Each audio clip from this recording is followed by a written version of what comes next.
Thiruvananthapuram തൃപ്പൂണിത്തുറയിൽ KSRTC ഡ്രൈവർക്ക് മർദ്ദനമേറ്റു. ഹോണടിച്ചതിൽ പ്രകോപിതനായ car ഉടമ bus തടഞ്ഞു നിർത്തി ഡ്രൈവറെ ക്രൂരമായി മർദ്ദിച്ചു. തൃപ്പൂണിത്തുറ ഹിൽ പാലസ് പോലീസാണ് കേസെടുത്ത് അന്വേഷിക്കുന്നത്.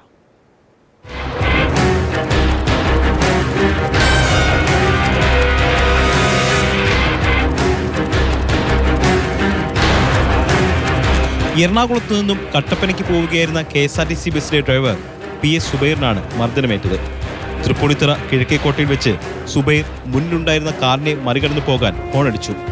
ഇതിൽ കാർ ഓടിച്ചിരുന്നയാൾ പ്രകോപിതനായി. തൃപ്പൂണിത്തുറ കണ്ണംകുളങ്ങര ബൈപ്പാസിലെത്തിയപ്പോൾ കാർ മുന്നിൽ കയറുകയും ബസ്സിനു കുറുകെ നിർത്തുകയും ചെയ്തു.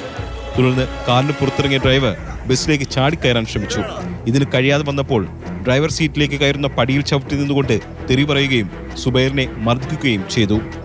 മർദ്ദനമേറ്റ സുബൈർ തൃപ്പൂണിത്തുറ താലൂക്ക് ആശുപത്രിയിൽ ചികിത്സ തേടി. അദ്ദേഹത്തെ ഞാൻ ഓണടിച്ചതാണ് പുള്ളിക്ക് പ്രകോപനം ഉണ്ടായെന്നുള്ള രീതിയിലാണ് എനിക്ക് തോന്നുന്നത്. അല്ലാതെ വേറെ ഞാനും പുള്ളിയായിട്ട് മുൻപരിചയം ഒന്നും ഉണ്ടായിട്ടില്ല. ഇത് എന്താണ് പുള്ളിക്ക് പറ്റിയെന്നോ ഉള്ളൊരു ഇത് എനിക്ക് അറിയത്തില്ല.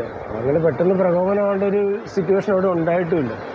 യാത്രക്കാരെല്ലാവരും അന്നേരം പുള്ളിനോട് ചോദിച്ചു, നിങ്ങൾ എന്തിനാ ഈ തെറി പറഞ്ഞിട്ട് ഈ പുള്ളിനോട് അടിക്കണേന്ന് യാത്രക്കാരെല്ലാവരും അദ്ദേഹത്തോട് ചോദിക്കുകയും ചെയ്തത്. ഇതാ അവിടെ ഉണ്ടായത്. സുബൈറിനെ മർദ്ദിച്ച കാറുടമ പിറവം സ്വദേശി അഖിലിനെ പോലീസ് അറസ്റ്റ് ചെയ്തു. ഇയാൾ സ്വകാര്യ ബസ് ഡ്രൈവറാണെന്ന് പോലീസ് പറഞ്ഞു.